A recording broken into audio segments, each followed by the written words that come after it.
I started making my way through the year. I started realizing that some of the goals that I set for myself seemed to be frustrated. And maybe you've been there. You feel like you have everything in order. You feel like you've thought everything through, but you're not quite getting the results that you were hoping for. What's important here is that you're opening yourself up. You're opening up space for God to speak. So this is not you just deciding this is what you want to do. You're surrendering your will. You're surrendering your plans and your goals, realizing that God is ultimately the one that is in control. Trust me, I get it. You're feeling the pressure to keep your faith separate from your work, worried that pursuing your God-given dreams might be seen as selfish or misguided. For far too long, we've been held back by a world that tells us that faith and ambition don't mix, that our divinely inspired visions are just wishful thinking. But here's what I've discovered. Our faith isn't a liability in our leadership. As a matter of fact, it's the source of our strength and wisdom. When we fully integrate our leadership with our Christian values, then and only then do we tap into that unshakable divine power. The real challenge is navigating how to boldly pursue our purpose while staying anchored in our faith. And that's exactly what the Beacon Show is all about. Each week, we bring you biblical wisdom and practical strategies from true beacons, Christian leaders who are illuminating the world. And it's also that you can let your light shine brighter and brighter. I'm Tamara Jackson, and this is The Beacon Show. Well, welcome to The Beacon Show, where we believe in the power of faith-driven innovation to transform lives and communities. I'm your host, Tamara Jackson. And in this episode, I want to talk about spirit-led goal setting. We are in a new year, and typically a new year means new goals. We get our minds set on different things that we want to accomplish, things that we want to achieve. But I want to ask you, have you invited God into your goal setting process? Now, I will tell you personally, this has been a challenging journey for me. I've always been a person that had a goal. As a matter of fact, I had a number of goals. So setting goals was not difficult for me. The challenge became when I actually started trying to put my spiritual life as my number one priority. And I was confronted by my spiritual advisor in this particular area. Are you inviting God into your goal setting process? And the truth of the answer to the question was no. Now, maybe my story is familiar to you, right? You get an idea in your head, you decide this is what I want to accomplish, and then you pray God's blessing over what you've already decided you are going to do. That's what I did for so many years of my life. And it's interesting. I was able to accomplish a lot of things. So there was never really a moment where I felt like my approach, my method for setting goals needed reevaluation. But then in 2024, I had gone through this same process. Typically every October is when I sit down, I think about the year that's coming up and the goals that I want to pursue. So I did that in 2023. Set off on this course in 2024. And as I started making my way through the year, I started realizing that some of the goals that I set for myself seemed to be frustrated. And maybe you've been there. You feel like you have everything in order. You feel like you've thought everything through, but you're not quite getting the results that you were hoping for. And so that caused me to take a step back and really ask myself some difficult questions. Did God really ordain the steps that I had taken? And as I started to explore that, I realized that I hadn't really, truly paused long enough to see if God was confirming that this was the direction to go in. Because I don't know about you, but I can sometimes be a little bit impatient. So the journey that God has had me on in 2024 is getting to a place where I intentionally create space to not only ask for his guidance, but allow time to actually hear what my next steps should be. And so what I want to do in this episode is walk you through the process that I have been using, and I want to encourage you to Adopt pieces, if not all of this, into your journey of goal setting for this year and beyond. Here's the benefit of looking at it this way. It's not just about the outcomes, because the reality is that the outcomes are not up to us. We don't control outcomes. We can only control our actions, right? So what I want to do is walk through the process that I've been using. And my prayer is that you will either adopt the entire process or pieces of it that resonate with you. So here is how it starts. First of all, I get into a space of complete solitude. So no noises, no distractions. I put away my phones. I really get myself in a place where I kind of have an opportunity to block out all of the noise. And the benefit for this, for me, is just being in a space where I can settle myself, where I can truly be at peace. And it creates an environment where I feel more in tune, not only with myself, but with God. So I want to encourage you, as you're setting goals, get into a place of solitude and block out the noise. The second step is to actually ask the question, God, what is it that you want me to focus on? What is it that you want me to dedicate my time, my energy, my focus to? Now, it would be great if you immediately get an answer, and you may. God may speak to you. You may have something to come up in your heart, and you know exactly what to do. But for me, what often happens is I need to stay in that place of solitude and quiet.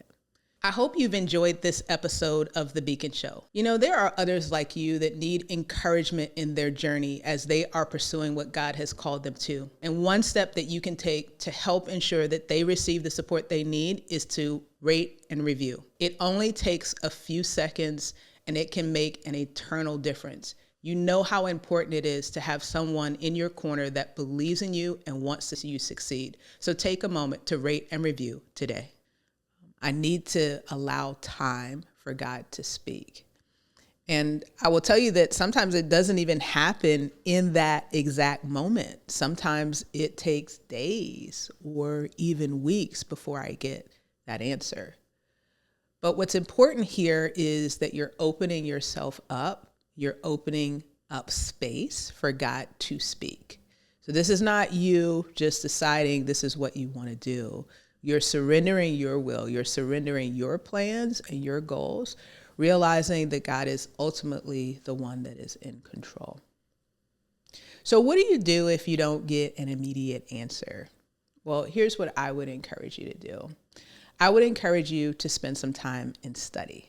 So confession, I consistently pray every morning and ask God's guidance and blessing over my day, but I haven't always been consistent in actually studying his word. And so this has been something that he's really reinforced for me as I went through 2024, is that a lot of the answers, a lot of the insights, a lot of the wisdom that I'm looking for is actually found in Scripture. Now, maybe for you, like it often is for me, you know, I look at the Bible like, where do I start? What is it that I'm going to read? And so I want to actually share with you a little hack that I've been using.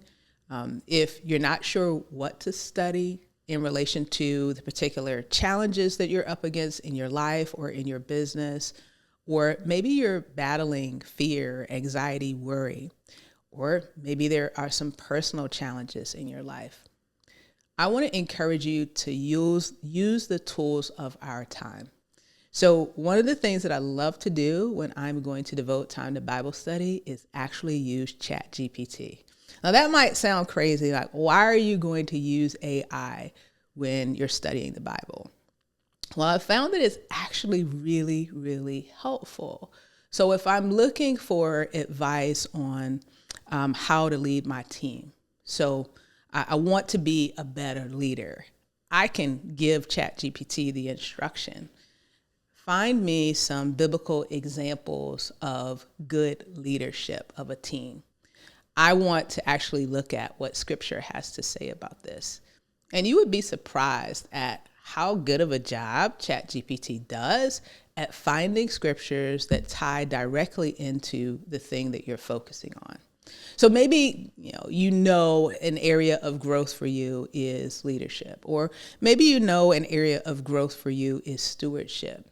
Why not spend some time studying what scripture has to say about leadership, about stewardship? And as you go through that process and you start seeing some of the things that maybe you are doing or you're not doing, then often it will illuminate areas of opportunity where you can grow. So let's say you invest the time in study and some things start to stand out to you. These are things that I really need to take to God and ask him to help me to get better in these areas. So you decide, okay, these are the goals that I am going to focus on. Well, what's the difference between setting a goal and achieving a goal? Often what I find is there are a couple of things that make the difference: the routines that I have in place and the accountability. So let's talk about routines. First, when you set a goal and you believe that God is challenging you to step up in a particular area, it's very important that you actually track your progress. So I want to encourage you to write that particular goal down and to revisit how you're doing in that area on a weekly, a monthly, and a quarterly basis. Whatever is measured has a greater chance of actually being accomplished. But if there is no focus, no attention on how you're measuring up in that particular area, chances are that goal will fall to the wayside. We are about to experience the greatest wealth transfer in history. $84 trillion will transition from baby boomers to Generation X and millennials. The question is, will we be prepared to steward this wealth and multiply it for kingdom impact? If you're not sure, you need to join us in the How to Receive Millions Masterclass. We'll ensure that you are equipped with the insights, the mentorship, and the training that you need to grow and scale your mission. This is your opportunity to make the impact that only you can make. Join us in the masterclass by clicking the link below this video to register today. We want to see you step into the calling that God has for you, and we will support you every step of the way. I'll see you in the masterclass. Next, I want to talk about accountability. Now, this is a tough word for many of us because sometimes we want to believe that we can hold ourselves accountable. In reality, what I've often find is that I am the first one to let myself off the hook. Now, I can set a goal for myself, but if no one else knows about it, I can just as easily make an excuse for why I'm not getting it done, why it's not prioritized, because there are always things that can pull our attention away. But once you share that goal with someone else, and ultimately what accountability is, it's just giving someone permission to ask you about it, right? So it's not someone, giving you a hard time, pressuring you, at least when you ask the right person to hold you accountable. It's really just allowing them to ask the question. And that can be so powerful because when someone asks you a question, it causes you to pause and to think, where am I with this particular goal? Have I really been prioritizing it? Have I been giving it the focus and the attention that it deserves? So maybe the difference between this year and last year will come down to accountability. Now, the last thing that I want to talk about in the area of spirit-led goal setting is remaining open and flexible.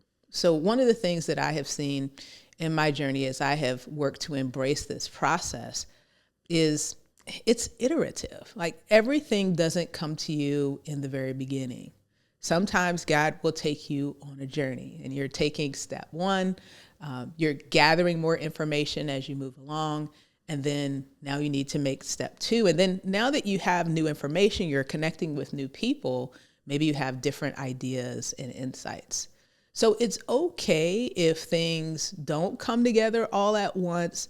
Just allow yourself to remain open to God speaking to you and ordering the steps that you take. Now, what I have found is that as I have learned to embrace these principles, in some ways it can be challenging because we have a desire to control, at least I have a desire to control, right? I want to know everything that's going to happen, when it's going to happen, and I want to try to make things happen. Well, with this type of goal setting process, it's quite the opposite. You are surrendering your goals and your plans to God, and you're even surrendering how things unfold and knowing that there's going to be a lot of unknowns. There's going to be a lot of uncertainty in this journey. So in some ways it can be challenging, but in other ways it can also be freeing. Here's why I say that. Because you're inviting God into your goal setting journey and you're not just setting goals on your own, that means that you are not the one that is responsible for these goals coming to light, right? So since you have been patient, since you have been diligent in inviting God into the journey, ultimately the outcomes are up to Him, right? If you're following His direction, you're following His leading, you don't have to have those moments that I have had of second guessing. Did I make the right decision? Am I going down the right path? It doesn't mean that the outcomes will always be positive. Now, I can share that from experience too. But knowing that you are going in the direction, or at least doing your best to go in the direction that God is calling you to, brings so much peace. Because sometimes it's not so much about the destination, but the journey. There have been many times in my life where things didn't go as I thought they should, but I learned things. I learned valuable lessons that set me up for success later in life. And the same may be true for you. So as I wrap up this episode, I just want to encourage you. Let this be the year that you invite God into your process of setting goals. Let this be the year that you truly listen for His voice. Let this be the year that you exercise patience and create space for reflection. And trust that even if things don't turn out exactly like you thought, it's all working together for your good and for His purpose. God bless.